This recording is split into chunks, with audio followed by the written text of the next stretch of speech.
നമസ്കാരം. മലയാളി പ്രബുദ്ധനാണ്, നമുക്കൊക്കെ അറിയാമല്ലോ. പ്രബുദ്ധനും പണ്ഡിതനും ഒക്കെയാണ്. നമ്മുടെ പാണ്ഡിത്യം കൂടിപ്പോയതുകൊണ്ട് നമുക്ക് വന്നിട്ടുള്ള ഒരുപാട് പ്രശ്നങ്ങളുണ്ട്. അതിലൊരു പ്രശ്നം പറയണമെങ്കിൽ, വ്യക്തമായിട്ട് പറയണമെങ്കിൽ, ഒരു കഥ പറയാതെ അത് പറയാൻ കഴിയില്ല.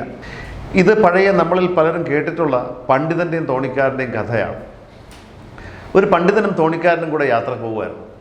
അപ്പോൾ പണ്ഡിതന് തോണിക്കാരൻ്റെ മുഷിഞ്ഞ വേഷവും അയാളുടെ ഭാവമൊന്നും അങ്ങോട്ട് തീരെ ഇഷ്ടപ്പെട്ടില്ല.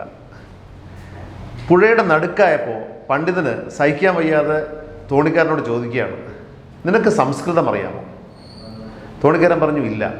അടുത്ത ചോദ്യം വരികയാണ്, വേദാന്തം അറിയാമോ? അതുമില്ല. 6 ദർശനങ്ങളെങ്കിലും. അപ്പോൾ തോണിക്കാരൻ പറയുകയാണ്, അയ്യോ എനിക്കിതൊന്നും അറിയില്ല.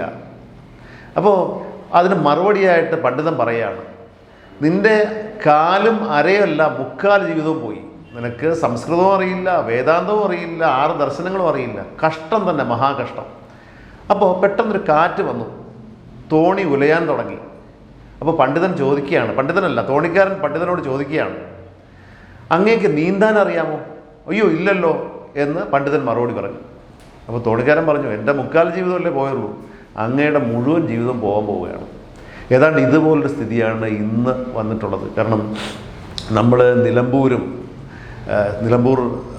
ഉപതെരഞ്ഞെടുപ്പും മറ്റ് പല വിഷയങ്ങളും സംസാരിച്ച് പോകുമ്പോഴും ഇവിടെ ഒരു ദുരന്തമുണ്ടായിട്ടുണ്ട്, സംസ്ഥാന ദുരന്തം.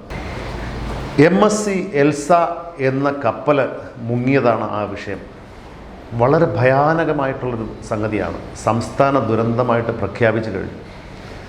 400 മെട്രിക് ടൺ ഓയിലും അതിനേക്കാൾ എത്രയോ കൂടുതൽ ഹസാഡസ് മെറ്റീരിയൽ എന്നാണ് പറഞ്ഞു വയ്ക്കുന്നത്. ഈ ഹസാഡസ് മെറ്റീരിയൽ എന്താണെന്നുള്ളത് ഒരു മാധ്യമങ്ങളും പുറത്തേക്ക് വിട്ടിട്ടുമില്ല ഇതുവരെ. ഒരു കപ്പൽ മുങ്ങിപ്പോയിട്ടുണ്ട്. അതിലൂടെ 400 മെട്രിക് ടൺ ഓയിലും മറ്റനേകം ഹസാഡസ് മെറ്റീരിയലും കടലിൽ വന്നു ചേർന്നിട്ടുണ്ട്. ഈ ഹസാഡസ് മെറ്റീരിയൽ എന്താണെന്ന് ഇതുവരെ വ്യക്തമായിട്ട് പറഞ്ഞിട്ടില്ല. ജപ്പാനിൽ, സ്പെയിനിൽ, അതുപോലുള്ള പല സ്ഥലങ്ങളിലും ഇതിന് സമാനമായിട്ടുള്ള അപകടങ്ങൾ പണ്ട് നടന്നിട്ടുണ്ട്. അന്ധത, അതുപോലെ ന്യൂറോട്ടിക് കംപ്ലൈൻറ്റ്, അങ്ങനെ പല വിഷയങ്ങളും വന്നിട്ടുണ്ട്. അപ്പോൾ ഇതൊന്നും അഡ്രസ്സ് ചെയ്യാതെ ഇത് സംസ്ഥാന ദുരന്തമായിട്ട് മാത്രം പ്രഖ്യാപിച്ചു പോവുകയാണ്. അതിനിടയ്ക്ക് ചില കേന്ദ്രങ്ങളിൽ നിന്നും വരുന്ന വാർത്ത എത്രത്തോളം വിശ്വസനീയമാണെന്ന് നമ്മൾ പരിശോധിക്കേണ്ടിയിരിക്കുന്നു. ആ വാർത്ത മറ്റൊന്നുമല്ല, മീൻ കഴിച്ചോളൂ പ്രശ്നമൊന്നുമില്ലെന്നാണ്. ഈ ദുരന്തം നടന്നിട്ട് 2 ദിവസം ആയില്ല, അതിനുള്ളിൽ മീൻ കഴിച്ചോളൂ എന്നൊക്കെ പറഞ്ഞു കഴിഞ്ഞാൽ എന്ത് പഠനമാവും ഇവർ നടത്തിയിട്ടുള്ളത്? എന്ത് പഠനത്തിൻ്റെ അടിസ്ഥാനത്തിലാവും മീൻ കഴിച്ചോളൂ എന്നിവർ പറയുന്നത്? ഇത് വളരെ വലിയൊരു പ്രശ്നമാണ്.